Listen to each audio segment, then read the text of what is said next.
ボスラッシュポッドキャスト。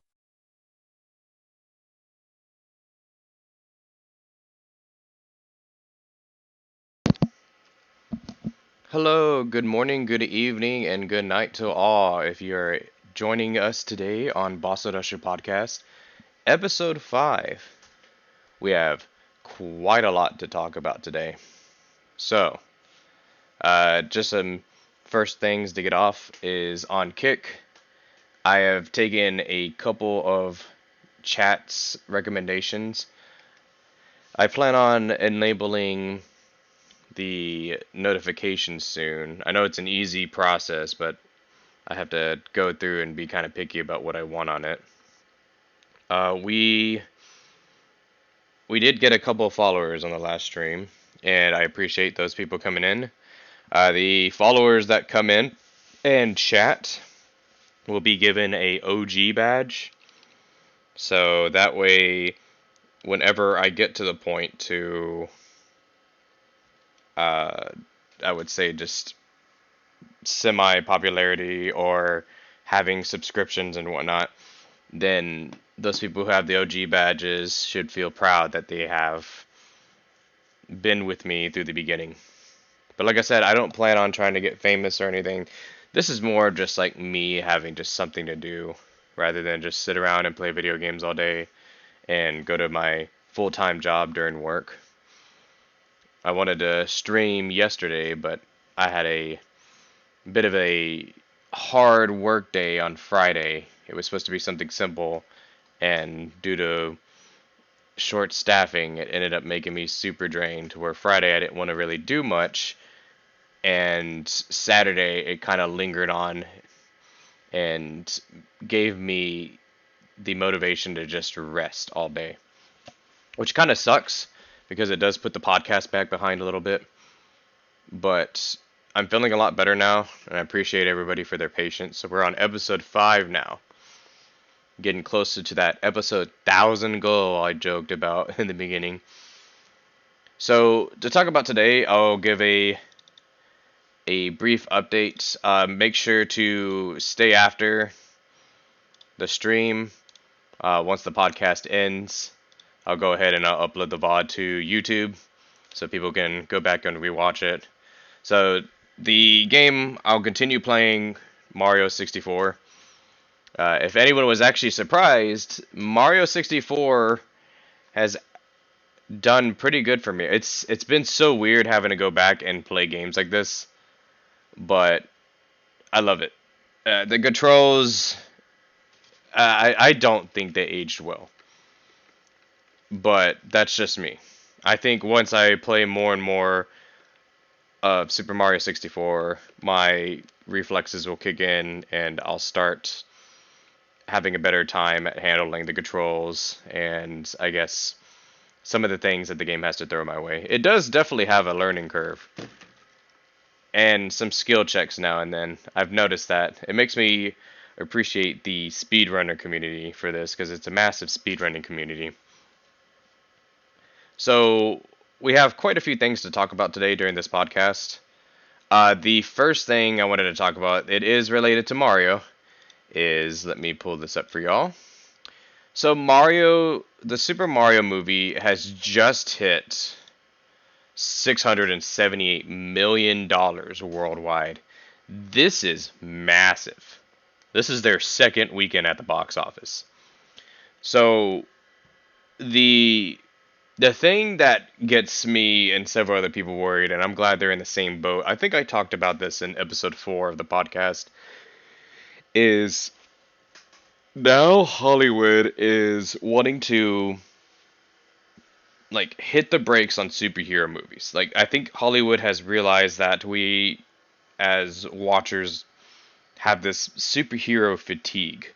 We don't want this anymore. What we want is, movies that we desire, not just like the same BS like thrown down our mouths like consistently. A lot of people know what I talk about. So I'm real big on being somewhat progressive. Like for female rights, for trans rights, for the LGBTQ community.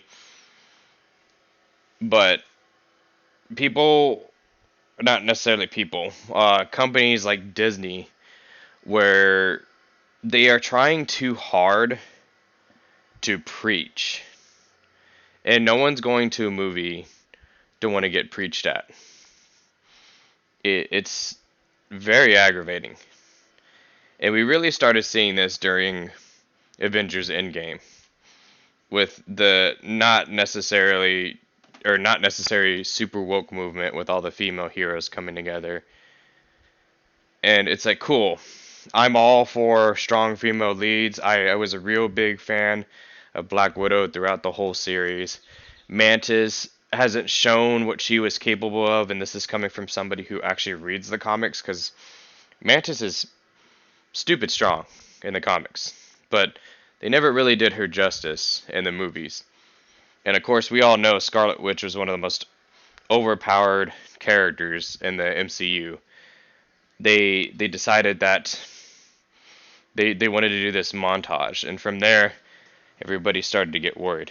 And I'm starting to see that as the Super Mario movie showed Peach as kind of the girl boss and everything, it wasn't woke. It wasn't preachy. It was just showing that Peach can do more besides being tropey. And with stuff like Super Princess Peach on the DS, yeah, she was different in terms of being a hero. And like in Mario 2, she was just essentially just another character, but with the ability to float. This was a good movie in like terms of where they took direction wise, but the problem I have with it is that with this movie getting so popular and with Sonic 2 doing exceptionally well, Hollywood wants to jump bandwagon and go over to video game movies now. It was all just a matter of time. They needed something to really dip their feet into the water, and that was Mario. Sonic got them looking in the direction, but Hollywood didn't technically take the bait and want to jump yet. As big as Sonic is, it still doesn't hold a candle to Mario. So, with the Mario movie coming out, they stopped what they were doing and they had all eyes on the movie. And it showed. 2 weeks in, $678 million worldwide. This is the biggest movie of 2023. Ant-Man was in the lead as the biggest movie of the year. But we all knew that wasn't going to last. The Super Mario Bros. Movie was definitely going to crush it. And I mean by a long shot. So, if it does hit a billion, which I do think it will, and if not just shy, similar to Minions Rise of Gru, just being so close to $1 billion, Hollywood is going to go ballistic. They are going to grab every single IP they can. Seeing HBO being super successful with the Last of Us TV show further guarantees Hollywood that they can put all their chips on this. So, y'all need to be ready, because the next movie we have is FNAF, the FNAF movie. I actually like the FNAF games. I'm not hardcore crazy as some of the enthusiasts out there. I have a coworker that I talked to about FNAF and the FNAF movie. I have uh, a couple friends that we talked to, and even MTZ. He knows about FNAF. I don't believe he's played FNAF, but we both can agree that Blumhouse is taking over FNAF, and Blumhouse has a great track record. Even with some of their smaller hits like Freaky, and their more successful one like The Black Phone, I can guarantee you for Blumhouse to take a indie game and turn it into a movie with this following, it's at this point FNAF isn't even a cult following anymore because it's pretty huge. It's well known throughout everything. Hey, what's up, MTZ? How's it going, bro? It's not even a cult following at this time. FNAF is FNAF is huge. So let me actually go ahead and I'll pull up FNAF because that's actually part of the discussion for today. So, MT, you excited about the Five Nights at Freddy's movie, man? So the Five Nights at Freddy's movie's coming out. We actually have a preview of what Freddy looks like, and this is the official first look at it. And I've got to say, this is nuts. Yeah, right, man. Seriously, dude. So MTZ is actually in the crowd with us today in chat, and dude, I've got to say that this is huge. I think a lot of people aren't expecting this movie to do so well, but I guarantee you that this movie is going to hit off. The the suit looks amazing.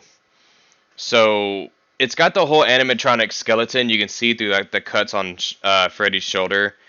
The eyes are fully like mechanical, so he's gonna be blinking. I did see some where it shows like his eyes are glowing.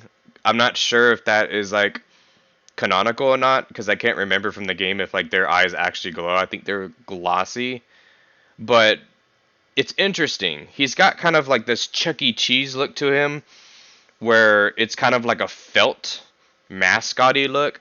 So I'm actually super excited for it. And you guys can see that it is approved by Blumhouse in the top right corner of that picture. So Blumhouse is in charge of this movie. So, like I said, the people who did The Black Phone and the people who did Freaky, that this is a big name behind this movie. So prepare yourselves for seeing all these video game movies. We're in an age of video game movie uprising, from Sonic to Mario and now to Freddy. Where this is huge.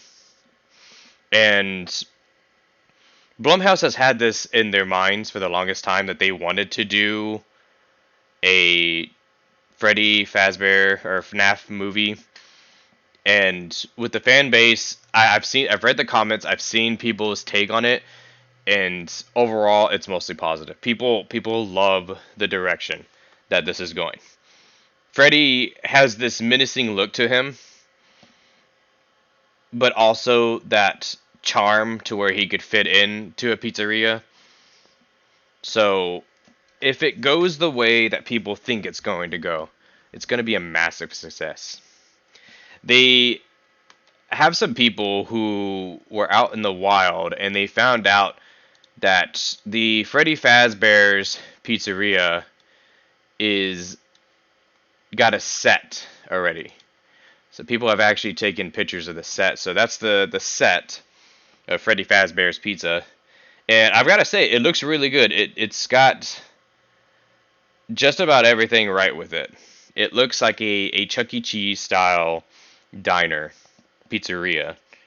The Freddy is definitely iconic with the look.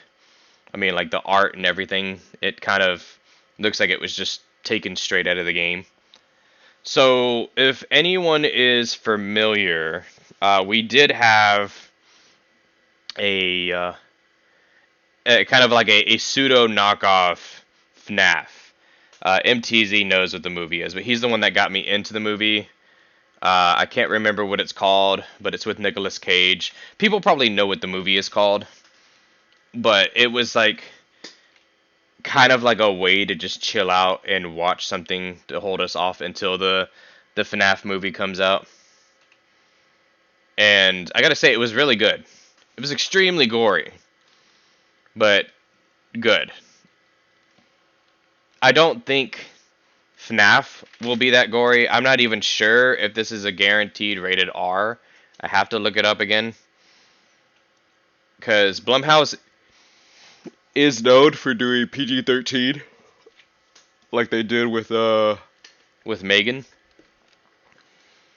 But that's nothing bad. As we saw with Megan, and through my review on the podcast of Megan, for it being PG-13, it was actually an amazing movie. There we go, Willy's Wonderland. Okay, MTZ said it's Willy's Wonderland.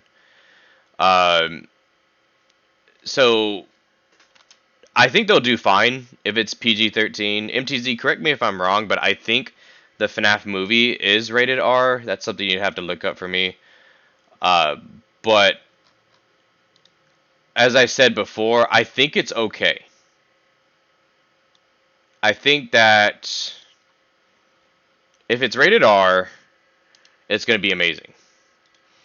But there is a younger audience that is obsessed with FNAF. So it wouldn't surprise me if they do go PG-13. So that way the kids can see it and still, you know, relive, I guess, their time through playing FNAF.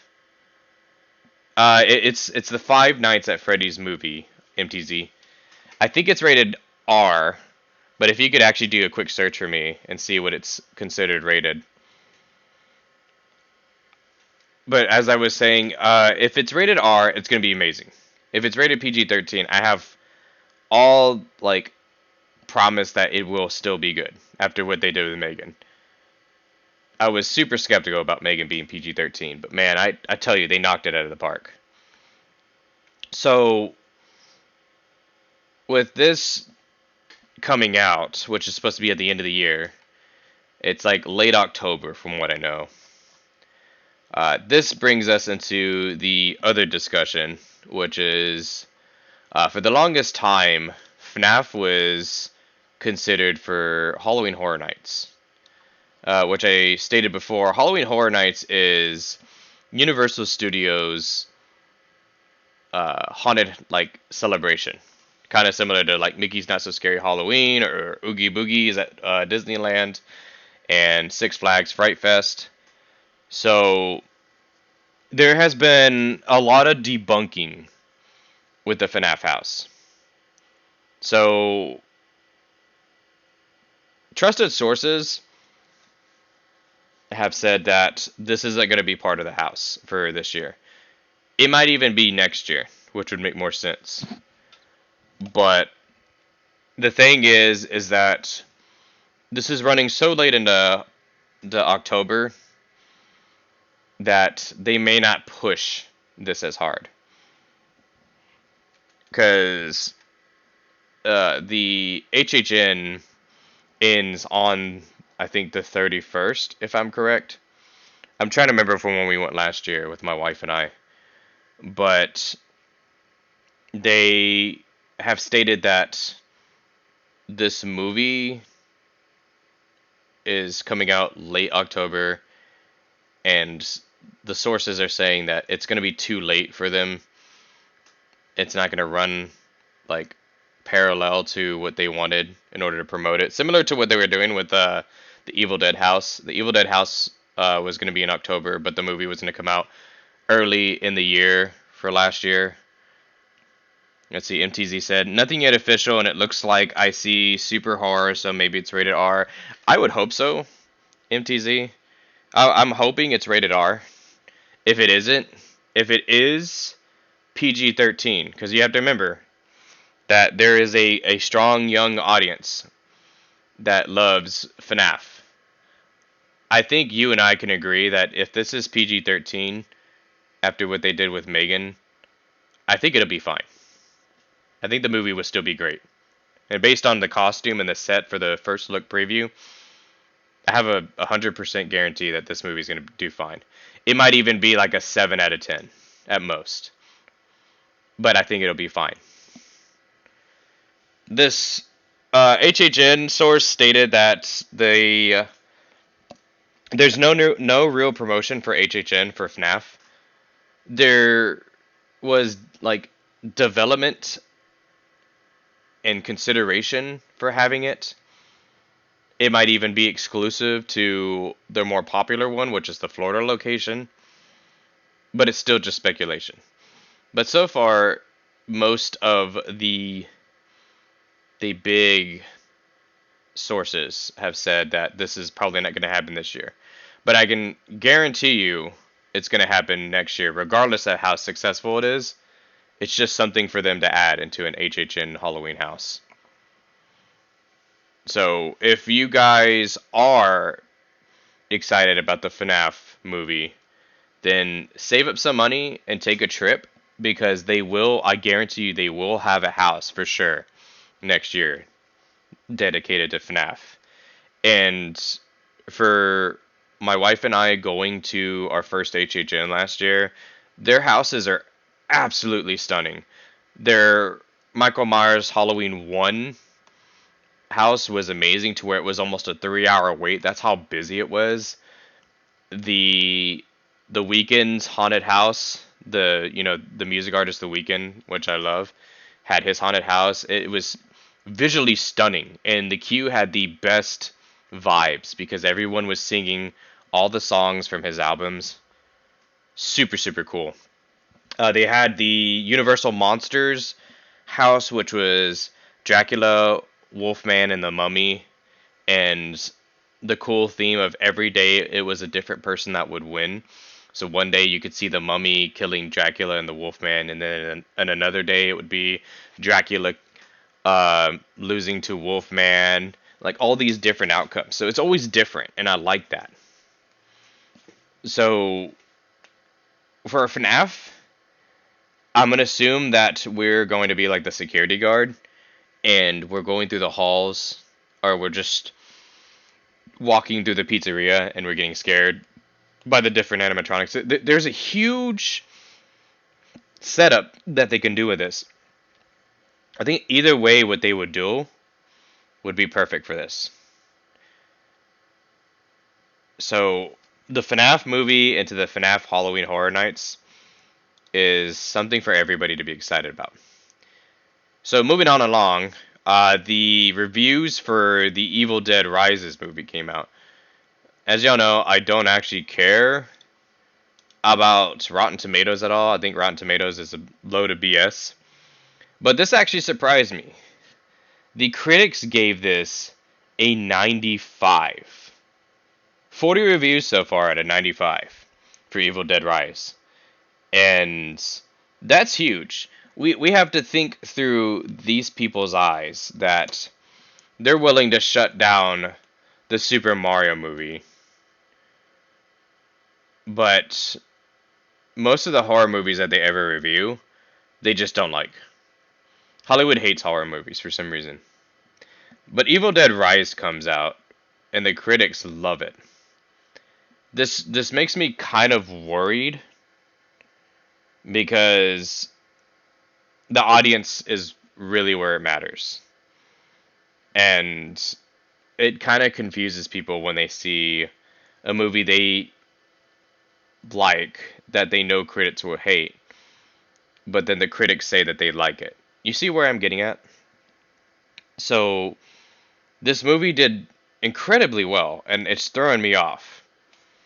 So I have to wait until we actually see the audience score. I still have high hopes for this movie based on the trailers alone. And being an Evil Dead fan, along with my buddy MTZ, we're Evil Dead friends, and this looks super stunning. I think this is going to be massive. So I would still say go see the movie, but if you're still hesitant on pulling the trigger on going to go see this movie, wait a bit and look at some trusted sources. Some trusted sources I recommend especially is Jeremy Johns on YouTube. He has a cinema mindset that I can kind of flow with. And Tyrone Magnus is actually pretty good too. I love watching him. He gets to the point, it's real quick, and he'll just let you know if the movie is complete garbo or if it's something that's really you need to take the time out to go see. But that's part of the discussion for this is that it threw me off when I saw it this morning when I woke up that was the score. Speaking of other horror movies, Rhinefield is out, and I have seen some of my friends talk about it. So let me explain Rhinefield. Or Renfield, sorry. I keep saying Rhinefield. I'm not sure why. So it's Renfield. And Renfield is essentially Universal's weird pseudo take on Universal monsters. So Nicolas Cage is playing Dracula, and I forgot who the other character is supposed to be. I don't know if it's not Igor because he's not a hunchback or anything, but I can't remember. But essentially he brings the food to Dracula. Now I heard Nicolas Cage steals this show with his Dracula performance, which is great. It's what I was hoping for.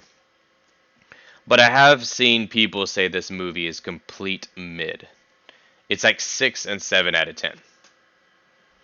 I still need to see if any of my sources have said that they think it's mid, but so far only one of my friends have said that this movie is kind of lackluster. They said it's enjoyable, it's nice to watch, but it doesn't have any complete notable moments. So take that in consideration when you go see Renfield, is that it's not an Oscar-winning movie. It's not going to win, Best Picture or anything like that. But they said it's still fun. But don't go in with high expectations.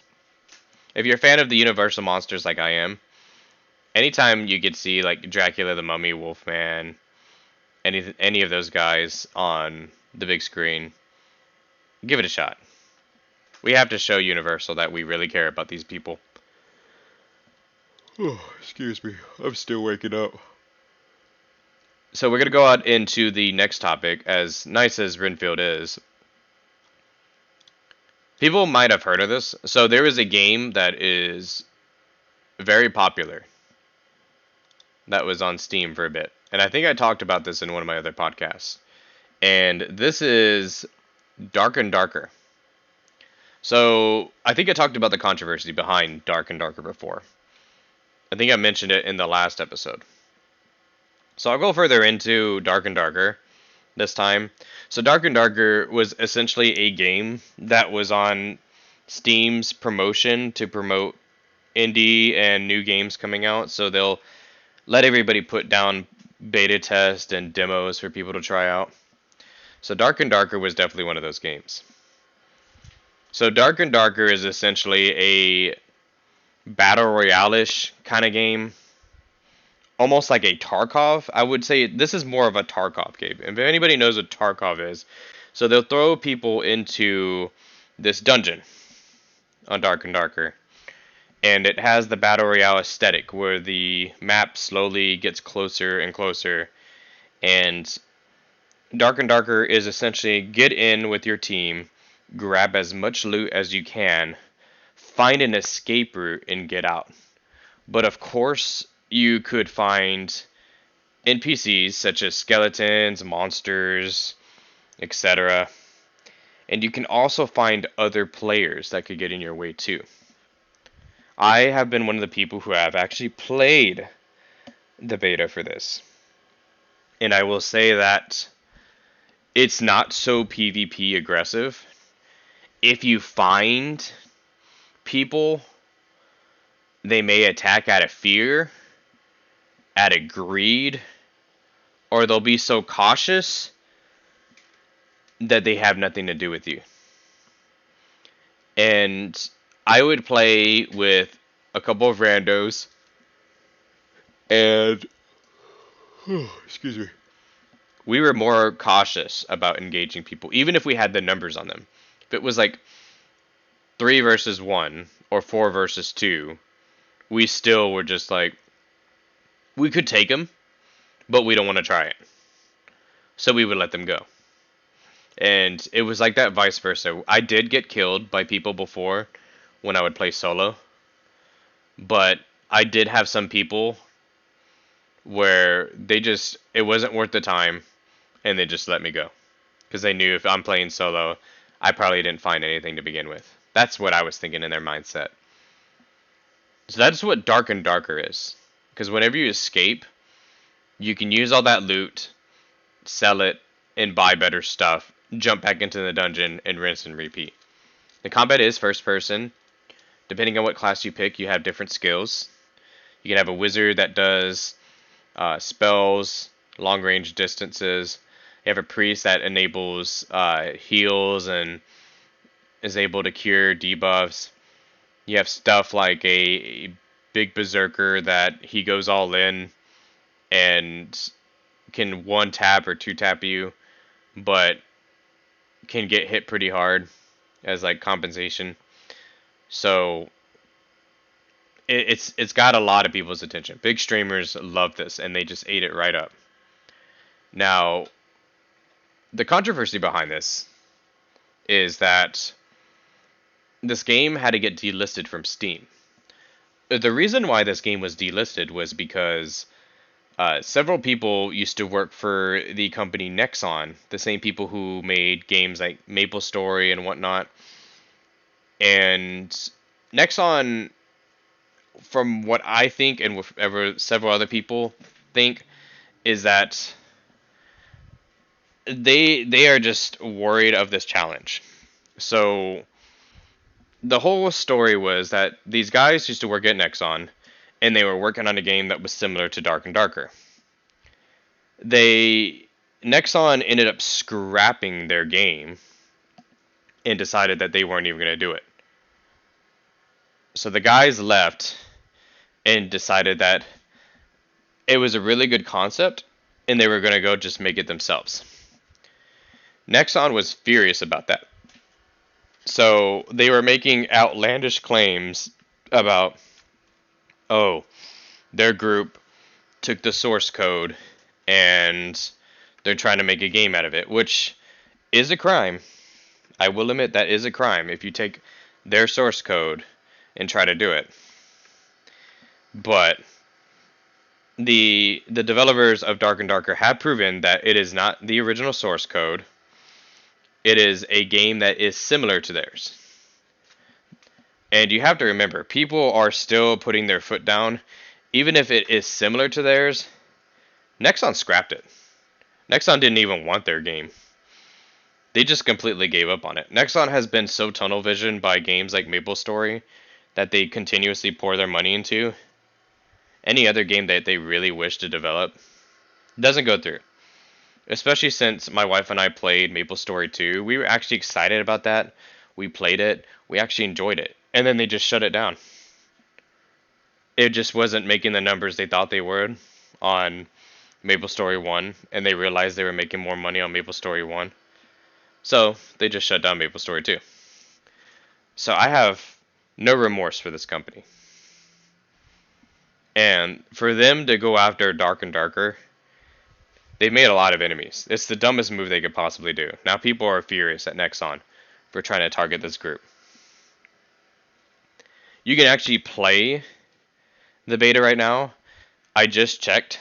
So you would have to join the Dark and Darker official Discord. They give you a link to a source where you can download the torrent and you can still play test the game. So just remember, go to Discord, check their announcements, and it will say about downloading the game through a torrent. Should be safe. I already checked it. You should be fine with it. So if you all are curious about it, go ahead and try that. And if you get lost on where to go, there's a couple of YouTube videos that'll tell you about how to download Dark and Darker. But if you have a PC, I highly recommend it. It was so much fun going through and playing this game. So go ahead and we're going to go into the last discussion of this day. And that is the Zelda game. Let me lower this image quite a bit. This is actually pretty big. So Tears is still coming out. It's almost here. My good friend MTZ is going through Breath of the Wild currently as we speak. And I've got to say, there's a lot of just theory crafting of what's going on in this game. So one of the biggest things is that somehow, some way, after the ending of Breath of the Wild, Zelda and Link get separated. Ganon that was Ganondorf that was chained down below essentially breaks free after the whole events with Calamity Ganon. And Link essentially has to go find Princess Zelda again. You know, the whole Legend of Zelda trope. Which this has gotten a lot of theory crafting. This is starting to feel like a Twilight Princess. In a good way. As you can see behind the picture I've listed for Tears of the Kingdom, there is a green circle that almost looks like some sort of marking on Midna, and throughout the whole game there are all these markings. It's kind of like in an Ouroboros, which is like with the two snakes and stuff. If you actually go back and look at Midna's imp form, I think it was on her helmet. There's actually that same sigil, but much more simplified. There has been talk about maybe Zant coming back. They would consistently show this giant wall with, I guess, stories of old told back through Link. And people have all jumped ship and said that this is going to be something related to Twilight Princess. Does the timing kind of not make sense? Yes. But we have to remember, aging in the Twilight Zone, the Twilight area that Midna's from, is completely different from where Link and Zelda are.